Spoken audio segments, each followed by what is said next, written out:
Good day, esteemed teachers of Santo Tomas City National High School.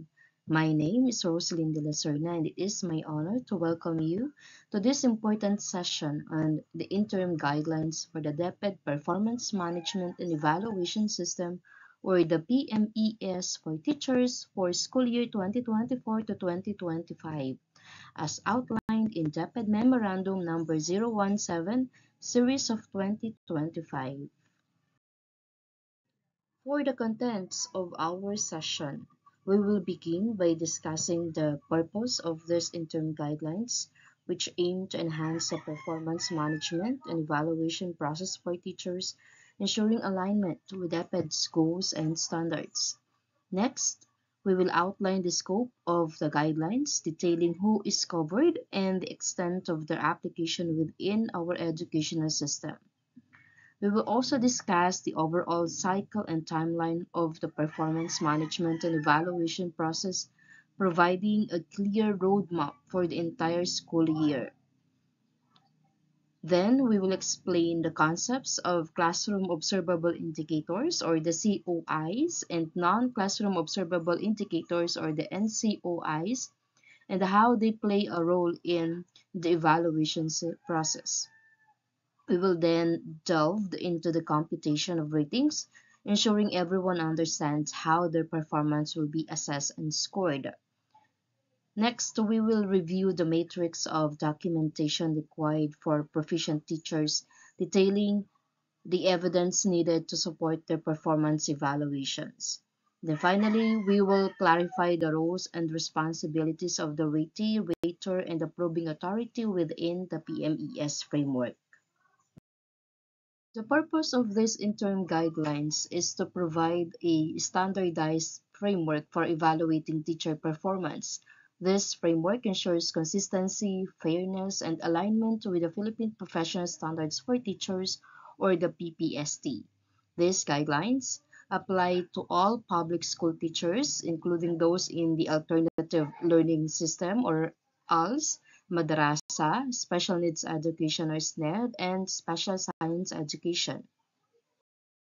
One significant update in these guidelines is that there is no requirement for teachers to submit a physical portfolio at the end of the school year.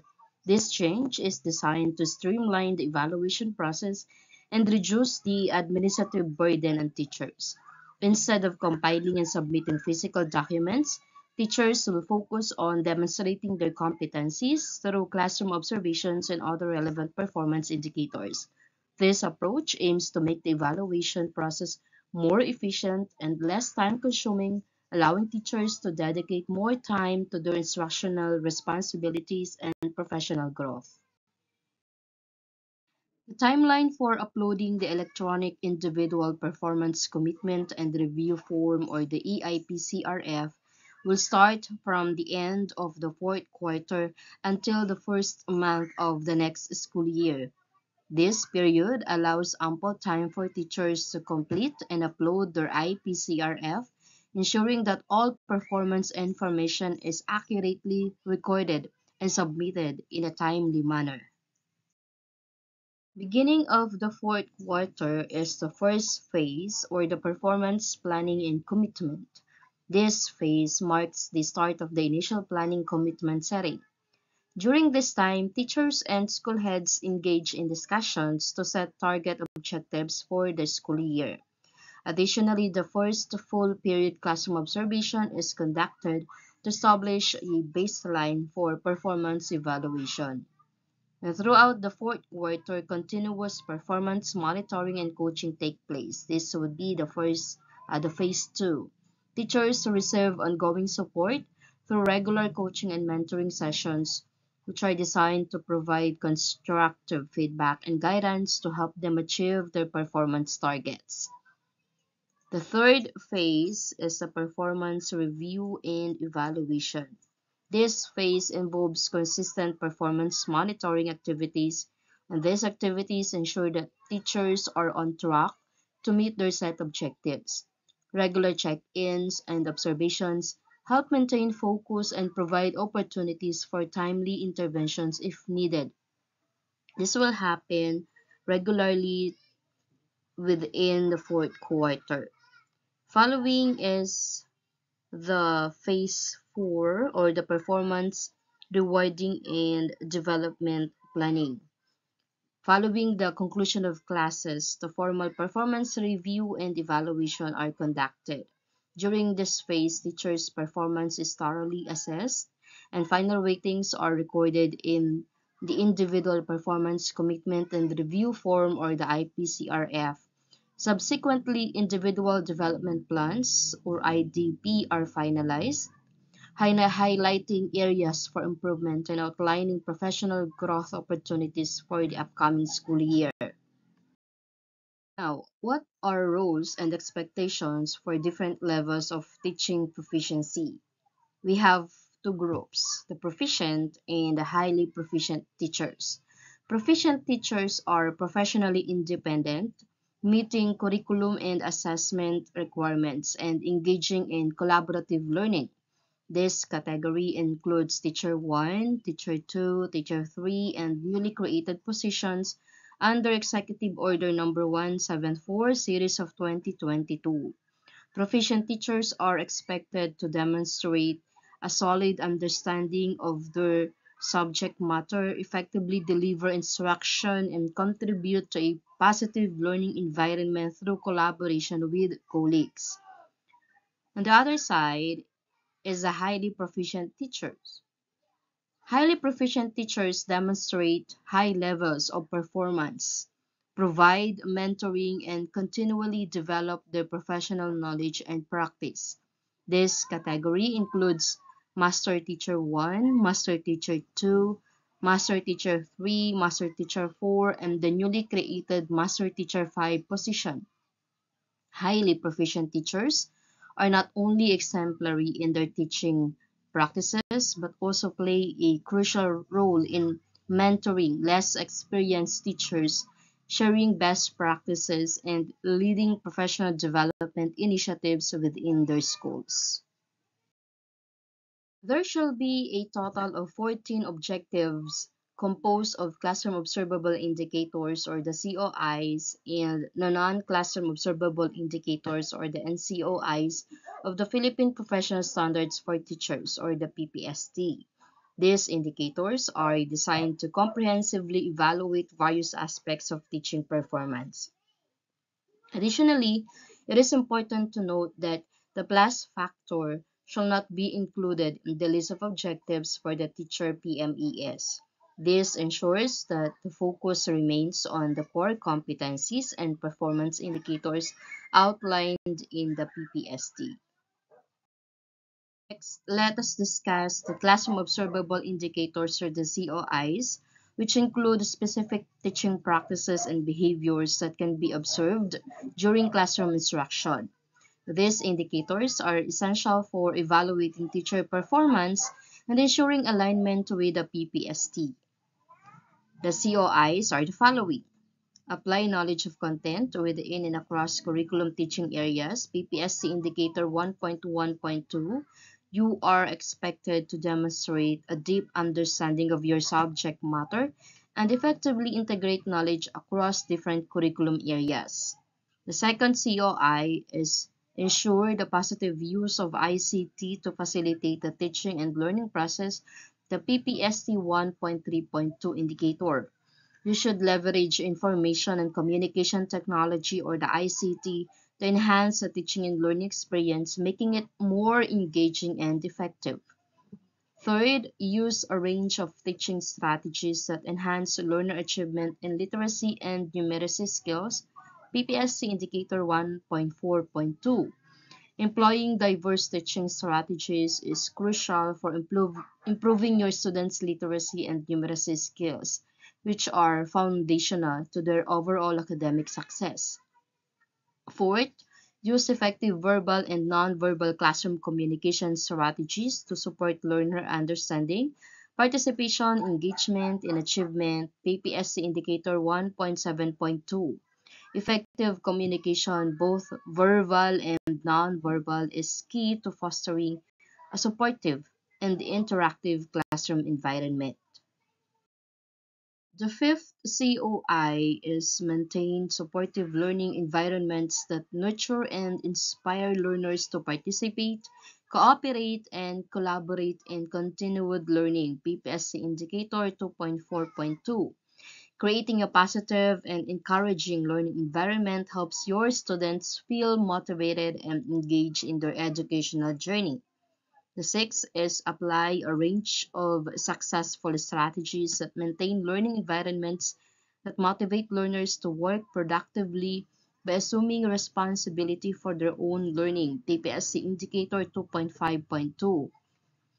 You should implement strategies that encourage your students to take ownership of their learning and work productively.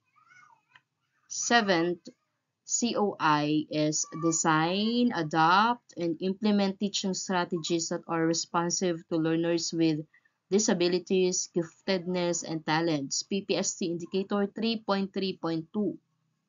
It is important to tailor your teaching strategies to meet the diverse needs of your students, including those with disabilities, giftedness, and talents. And the last COI is to plan and deliver teaching strategies that are responsive to the special educational needs of learners in difficult circumstances. PPST Indicator 3.4.2. You should be prepared to address the unique needs of students facing challenges such as geographic isolation, chronic illness, displacement due to armed conflict, urban resettlement, disasters, child abuse, and child labor practices. These COIs are vital for assessing and enhancing your teaching practices, ensuring that all students receive a high quality education. The non-classroom observable indicators, or the NCOIs, include activities and behaviors that occur outside the classroom but are essential for effective teaching. These indicators are crucial for evaluating your overall professional practice and ensuring alignment with the PPST. The first NCOI is use research-based knowledge and principles of teaching and learning to enhance professional practice. PPSC Indicator 1.2.2. You are expected to apply research-based knowledge and teaching principles to continually improve your professional practice. The second NCOI is to adopt and implement learning programs that ensure relevance and responsiveness to the needs of all learners. PPSC Indicator 4.3.2. It is important, again, to tailor and implement learning programs that address the diverse needs of your students, ensuring that all learners are engaged and supported. Third, maintain learning environments that are responsive to community context. PPSC Indicator 6.1.2. You should create and maintain learning environments that reflect and respond to the unique context and needs of the community you serve. Fourth NCOI is review regularly personal teaching practice using existing laws and regulations that apply to the teaching profession and the responsibilities specified in the Code of Ethics for Professional Teachers. PPSC Indicator 6.3.2. Regularly reviewing your teaching practices in light of relevant laws, regulations, and ethical responsibilities is essential for maintaining professional integrity and accountability. Fifth, comply with and implement school policies and procedures consistently to foster harmonious relationships with learners, parents, and other stakeholders. PPSC Indicator 6.4.2. Consistent adherence to school policies and procedures helps build and maintain positive relationships with students, parents, and the broader school community. And the last NCOI, adopt practices that uphold the dignity of teaching as a profession by exhibiting qualities such as caring attitude, respect, and integrity. The PPSC Indicator 7.2.2. Upholding the dignity of the teaching profession involves demonstrating qualities such as care, respect, and integrity in all your professional interactions. These NCOIs are vital for assessing and enhancing your professional practice, ensuring that you contribute positively to the educational community both inside and outside the classroom. In terms of classroom observation, you have the flexibility to choose between two options for your classroom observations. Option A involves conducting two full period classroom observations during the fourth quarter. The objectives or classroom observable indicators will be distributed across these two observations. Option B involves conducting one full period classroom observation during the fourth quarter that covers all the objectives or the COIs.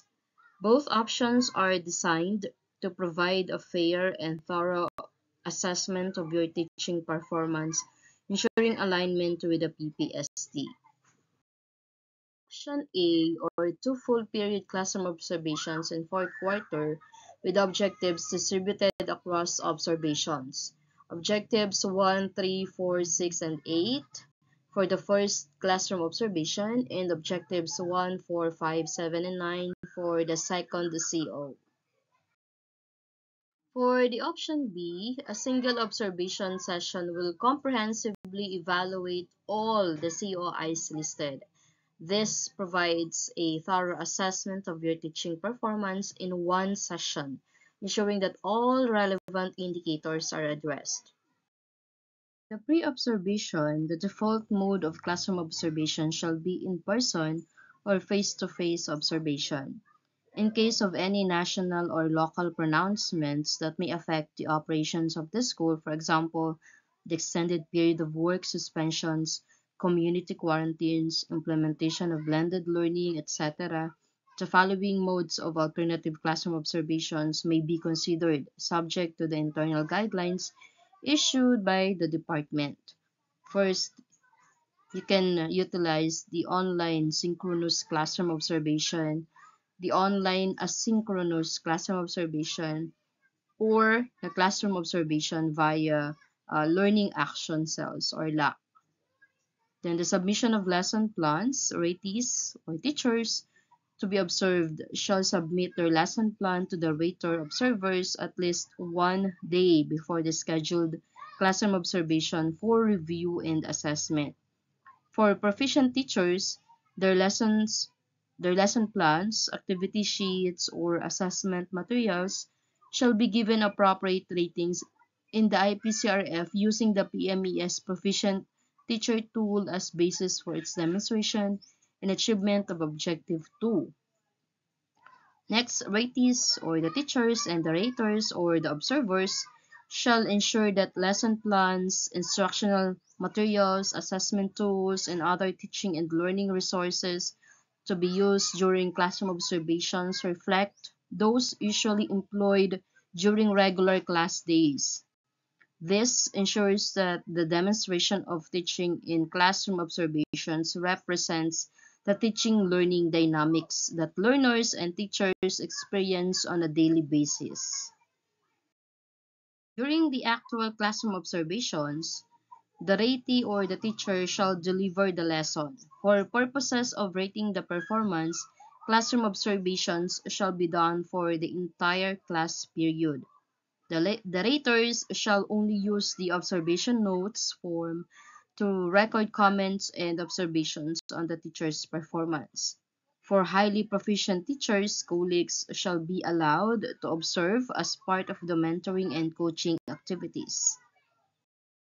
During the post-observation, the raters rate the performance of teacher using the COT appropriate to the teacher's level. Only those indicators expected to be observed in an observation period. If there are multiple observers, only the subject specialist is expected to rate objective 1. If there is only one rater or observer, he or she rates objective 1. Elementary teachers are generalists, and all observers are expected to rate objective 1. For the inter-observer agreement exercise, in case of multiple observers, raters shall meet to discuss the individual ratings given. In case of different ratings, they shall come up with a final rating. The final rating shall not be an average, but a final rating based on reasoned and consensual judgment. For the post-observation conference, the raters shall conduct a post-observation conference with the ratee to discuss his or her experience and performance during the classroom observation, allowing the ratee to reflect on his or her strengths and areas for improvement and enhancement.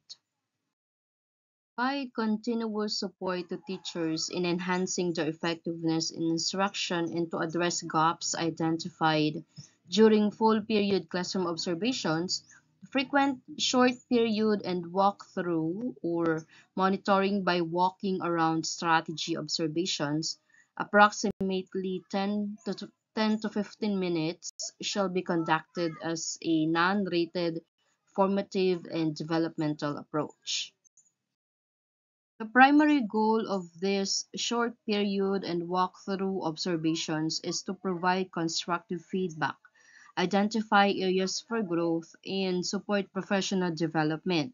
Teachers are encouraged to collaborate with colleagues and or mentors during these observations to foster a culture of shared learning and support. After each observation, a brief debriefing session will be conducted to discuss findings, celebrate successes, and outline actionable steps for improvement. Observer mentors shall maintain a record of each observation in the Performance Monitoring and Coaching Form or the PMCF and the associated feedback to track progress over time. As per the computation of rating, according to the memorandum, each of the 14 objectives in the PMES will have an equal weight of 7.143% in the Individual Performance Commitment and the Review Form or the IPCRF. This means that each objective contributes equally to the overall evaluation of a teacher's performance. By assigning an equal weight to each objective, the system ensures a balanced assessment where no single objective disproportionately influences the overall performance rating. This approach promotes a comprehensive evaluation, encouraging teachers to focus on all aspects of their roles and responsibilities. COIs will be measured using quality and efficiency. The quality shall be measured through the demonstration of COIs during the classroom observations and the submission of the rating sheet or the inter-observer agreement form if with multiple raters, whichever is applicable. Efficiency, on the other side, shall be measured through the demonstration and achievement of the PPST-based objectives within the prescribed time. The Performance Management and Evaluation System Rating Transmutation Table, as outlined in DepEd Memorandum Number 17 Series of 2025, converts raw scores from the IPCRF into corresponding adjectival ratings. Here is a brief overview of the rating transmutation table. Outstanding 4.500 to 5.000. Very satisfactory 3.500 to 4.499. Satisfactory is 2.500 to 3.499 and unsatisfactory 1.500 to 2.499 and poor rating 1.00 to 1.499. Each rating corresponds to a specific range of scores, ensuring a standardized evaluation of teacher performance. This table also helps in translating numerical scores into qualitative assessments, making it easier to understand and communicate performance levels. In the context of PMES, the NCOIs are evaluated solely based on the quality performance indicator. This means that the assessment of NCOIs focuses exclusively on the quality of the teacher's work rather than other potential indicators like efficiency or timeliness. Let's discuss the matrix of documentation for proficient teachers, or the means of verifications, or the MOVs. For classroom observable indicators, or the COIs, from objectives 1, 3, 4, 5, 6, 7, 8, and 9, the only acceptable means of verification are the classroom observation tool rating sheet and the inter-observer agreement rating sheet. These tools are used to evaluate a teacher's performance during classroom observations, ensuring that assessments are based on direct, observable evidence of teaching practices. The COT rating sheet is completed by an observer who rates various aspects of the teacher's instructional methods and classroom management. When multiple observers are involved, the inter-observer agreement rating sheet is used to compare and reconcile their evaluations, ensuring consistency and reliability in the ratings. This approach ensures a fair and objective assessment of a teacher's classroom performance. For Objective 2, which is a NCOI, use research-based knowledge and principles of teaching and learning to enhance professional practice, or the PPSC indicator 1.2.2, any one of the following used in each of the full period classroom observations, whether it is option A or B. Lesson plan, like the DLP or the daily lesson plan, the daily lesson log, the WHLP, the WLL, lesson exemplars, and the likes. You can also choose activity sheet, assessment materials, and others, provided that these MOVs have annotation or justification describing the use of research-based knowledge and principles of teaching and learning practice or process. For Objective 10, or the PPST 4.3.2 indicator, adopt and implement learning programs that ensure relevance and responsiveness to the needs of all learners. Any one of the following: proof of implementations of learning programs, for example, the progress report, the accomplishment report, the narrative report, the proof of contextualization, localization, and indigenization of learning programs, for example, the progress report, technical report, narrative, or accomplishment report, the proof of adaptation of learning programs, example, the progress report, accomplishment report, or certification coming from the head of office, then action plan or activity proposal, activity matrix for adaptation and implementation of learning programs. Any of these MOVs for Objective 10, provided that the chosen one has annotation describing the relevance and responsiveness of the learning programs to the needs of all learners.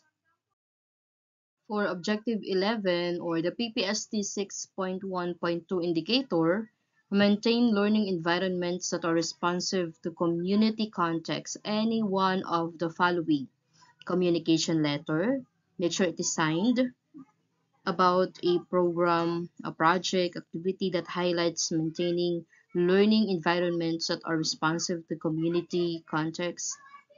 You can also choose the minutes of a consultative meeting or community stakeholder meeting about a program, project, or activity that highlights maintaining learning environments that are responsive to community context with proof of attendance. Or the program, project, activity plan, or action plan that highlights maintaining learning environments that are responsive to community context, or report on the implementation or completion of a program, project, and or activity that maintains learning environments responsive to community context. For Objective 12, PPST 6.3.2, review regularly personal teaching practice using existing laws and regulations that apply to the teaching profession, and the responsibilities specified in the Code of Ethics for professional teachers. Any one of the following can be your MOV. Number one, minutes or notes of coaching and mentoring sessions, meetings. FGDs are focus group discussions, other collegial discussions like LAC, collaborative expertise sessions, like that. And number two, teaching materials with annotation, highlighting the objective. For example, the lesson plan and activity sheet, assessment materials, and others with annotations. Okay, or you can also have the reflection notes. You have to choose one, any one of the said MOVs. For the Objective 13, comply with and implement school policies and procedures consistently to foster harmonious relationships with learners, parents, and other stakeholders. PPSC Indicator 6.4.2. Any one of the following: proof of participation or involvement in a school community partnership for the implementation of a school policy or procedure. Second, minutes of parent-teaching conference or stakeholders meeting about an implemented school policy procedure with proof of attendance. Then, proof of participation or involvement in a school community partnership for the implementation of a school policy or procedure, and accomplishment report highlighting this objective. For Objective 14, PPSC Indicator 7.2.2, adopt practices that uphold the dignity of teaching as a profession by exhibiting qualities such as caring attitude, respect, and integrity. The following are the MOVs. You can only choose one. You have to choose one among these MOVs. It can be a reflection or journal entry that highlights practices that uphold the dignity of teaching as a profession, or an annotated evidence of practice, including but not limited to the following documented feedback from superiors, colleagues, or other stakeholders directly reflecting the ratee's good practices that uphold the dignity of teaching as a profession. Remarks from superiors, colleagues, or master teacher or school head about one's qualities. For example, entries in performance monitoring and coaching form or in mid-year review form. And recognition from the school or the school community about one's qualities and others. Just provide annotations if you're going to use the others. Okay? In the context of the PMES, the ratee is a teacher being evaluated and responsible for providing evidence of their performance. The rater is the evaluator, usually the school head or supervisor who conducts observations and reviews the teacher's performance. The approving authority, the higher level administrator who reviews and approves the final evaluation results. This table shows the ratee, rater, and approving authority. If the ratees are the head teachers and the master teachers, the rater should be the principal or the school head, and the approving authority would be the superintendent for the small and medium divisions, and assistant superintendent for large and very large divisions. If the ratees are teachers for schools with no master teachers, head teachers, and or assistant principal, the rater is the principal or the school head, and the approving authority is the superintendent, small and medium divisions, and assistant superintendent for large and very large divisions. If the ratees are teachers, the rater can be a master teacher, a head teacher, or assistant principal, and the approving authority, principal slash school head. Hope that everything is clear. Thank you all for your attention and participation in our discussion on the Performance Management and Evaluation System, or the PMES. We have covered the key components, including the objectives, the means of verification, and the roles of the ratee, rater, and approving authority. Remember that the PMES is designed to ensure a fair, comprehensive, and balanced evaluation of teacher performance, promoting professional growth and excellence in education. Now, if you have any questions, please feel free to write them down on a sheet of paper. They'll make sure to address them when I return. Your questions are important, and I want to ensure that I provide thorough answers. Thank you so much for your attention and participation. See you next time and have a great day.